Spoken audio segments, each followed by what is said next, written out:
ಹೌದಣ್ಣ, ಸ್ವಲ್ಪ ಕೆಲಸ ಇತ್ತು. ಏನಪ್ಪಾ ಅಂತ ಕೆಲಸ? ಅಣ್ಣ ಅತ್ತಿಗೆ, ನಿಮ್ಗೆ ಇಬ್ಬರಿಗೂ ಒಂದು ಸಂತೋಷದ ವಿಷಯ. ರಾಜು, ಏನಪ್ಪ ಅಂತ ಸಂತೋಷದ ವಿಷಯ? ನಾವೀಗಾಗಲೇ ಸಂತೋಷದಲ್ಲಿ ತಿರುಗುತ್ತಿದ್ದೇವೆ. ಅಣ್ಣ, ನನ್ನ ಬಹುದಿನಗಳ ಕನಸು ಇಂದು ನನಸಾಯಿತು. ಯಾವ್ದಪ್ಪ ಕನಸು ನಿಂದ ನನಸಾಗಿದ್ದು? ಇದುವರೆಗೂ ನಾನು ಬರೆದ ಸಾಹಿತ್ಯಕ್ಕೆ ಮಾನ್ಯತೆ ಸಿಕ್ಕಿರಲಿಲ್ಲ. ಈ ವರ್ಷ ಬೆಂಗಳೂರಿನಲ್ಲಿ ಸಾಹಿತ್ಯ ಸಮಾರಂಭ ನಡೆಯುತ್ತಿದೆ. ನಾನು ಬರೆದ ಸಾಹಿತ್ಯವನ್ನು ಸಾಹಿತ್ಯ ಅಕಾಡೆಮಿಯವರಿಗೆ ಕಳಿಸಿದ್ದೇನೆ. ತುಂಬಾ ಸಂತೋಷವಪ್ಪ, ತುಂಬಾ ಸಂತೋಷ. ರಾಜು, ನನ್ನ ತಮ್ಮ ಒಬ್ಬ ಸಾಹಿತಿ ಅಂತ ಹೆಮ್ಮೆಯಿಂದ ಹೇಳ್ಕೊಳ್ತೀನಪ್ಪ, ಹೆಮ್ಮೆಯಿಂದ ಹೇಳ್ಕೊಳ್ತೀನಿ.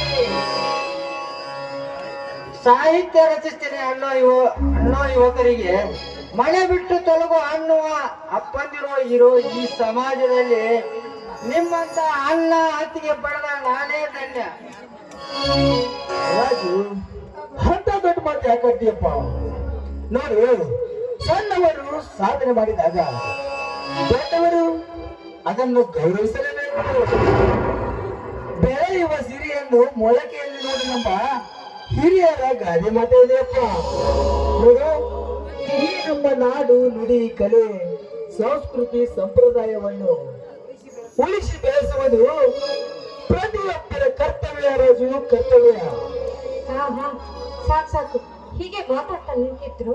ಊಟ ಮಾಡಿ. ಸ್ವಲ್ಪ ಇರು, ಸತೀಶ ಇನ್ನೂ ಬಂದಿಲ್ಲ ಅಲ್ಲ. ಅವನನ್ ಬಿಟ್ಟು ನಾವು ಯಾವತ್ತಾದ್ರು ಊಟ ಮಾಡಿದ್ವ? ಇರು.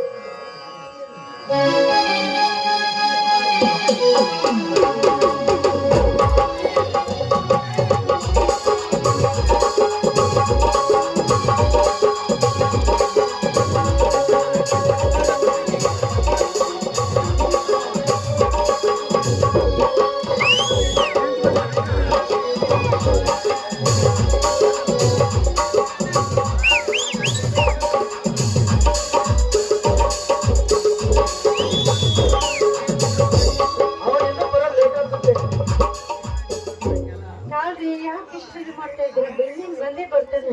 ಅಲ್ಲ, ಅವ್ನು ಬರ್ಲಿ ಪರವಾಗಿಲ್ಲ. ಊಟಕ್ಕಾದ್ರೂ ಏನ್ ಮಾಡಿದೀಯ ಅಂತ? ನೀನು ನಿಮಗಂತ ಎಡಗೈ ಬದನೆಕಾಯಿ ಮಾಡಿದ್ದೀನಿ, ಹಚ್ಚಿದ ರೊಟ್ಟಿ ಮಾಡಿದ್ದೀನಿ, ಮತ್ತೆ ಹಾ ಪುಂಡಿ ಪಲ್ಯ ಮಾಡಿದ್ದೀನಿ, ಅದು ಏನ್ ಬೇಕು? ಮತ್ತೆ ಹೋಳಿಗೆನೂ ಮಾಡಿದ್ದೀನಿ. ಹೌದಾ? ನಿಮ್ಮ ತಮ್ಮನ್ ಬಹಳ ಇಷ್ಟ ಅಲ್ಲ ಅದು. ಮತ್ತೆ ಮಾಡಿದ್ದೀನಿ.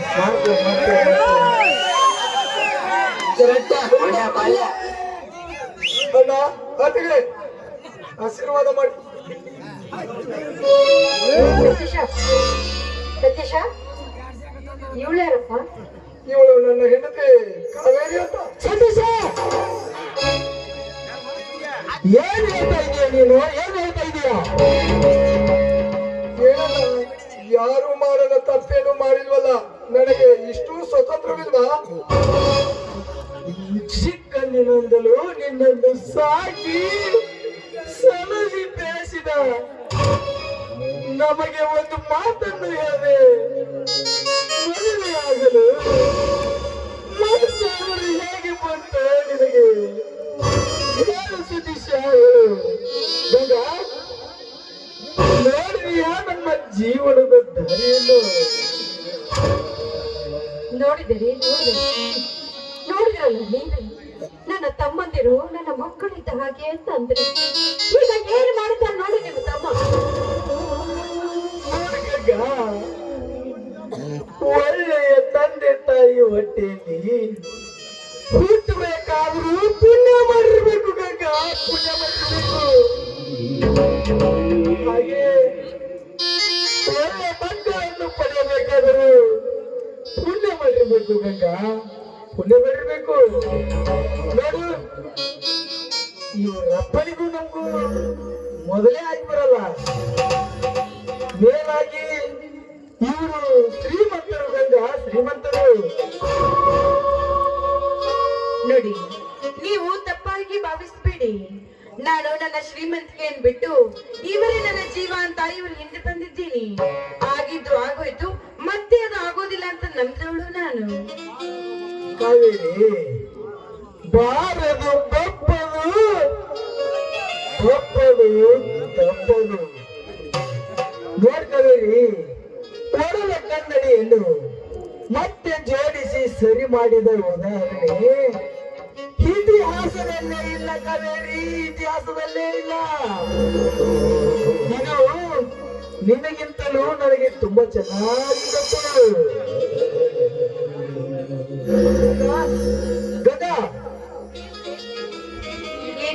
ನೋಡು, ನಾವು ಅಂದ್ಕೊಂಡಂತೆ ಈ ಜಗತ್ತಲ್ಲಿ ಯಾವುದೂ ನಡೆಯೋದಿಲ್ಲ. ಇವರಿಗೆ ಆರತಿ ಮಾಡಿ ಮನೆ ತುಂಬಿಸಿಕೊ.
ಕವಿರಾಜ್, ಏನ್ ವಿಚಾರ ಮಾಡ್ತಾ ಇದೀಯ?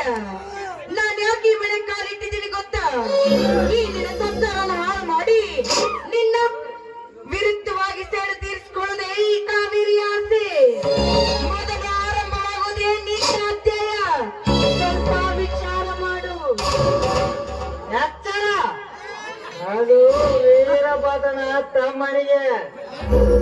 ಕಾವೇರಿ, ನೀನ್ ಎಷ್ಟೇ ಪಟ್ಟಿ ಹೊಡೆದ್ರು ನನ್ನಂತ ಗಂಡ್ಸಕ್ ಸಾಧ್ಯನೇ ಇಲ್ಲ. ಅದೇನೇ ಮಾಡ್ಕೊತೀಯ ಮಾಡ್ಕೋ. ನನ್ನಿಂದ ಏನು ಆಗೋದಿಲ್ಲ ಅಂತ ತಿಳ್ಕೊಂಡಿದ್ಯಾ? ಹೆಣ್ಣು ಒಲಿದ್ರೆ ನಾರಿ, ಮುನಿದ್ರೆ ಮಹಾಮಾರಿ. ಅದರ ಪರಿಣಾಮ ಮೊದಲು ಬೀರೋದೇ ನಿನ್ನಿಂದ. ಸ್ವಲ್ಪ ಹುಷಾರಾಗಿರು. ಅಹಂಕಾರ ತುಂಬಿರೋ ಸಾಕಿನ ಎಣ್ಣೆ ಮುಂಬರೋ ಕಾಲವೇ ಉತ್ತರ ಕೊಡ್ತೇನೆ. ಆ ಅಧ್ಯಾಯ ಆರಂಭವಾಗದೆ ನಿನ್ನಿಂದ.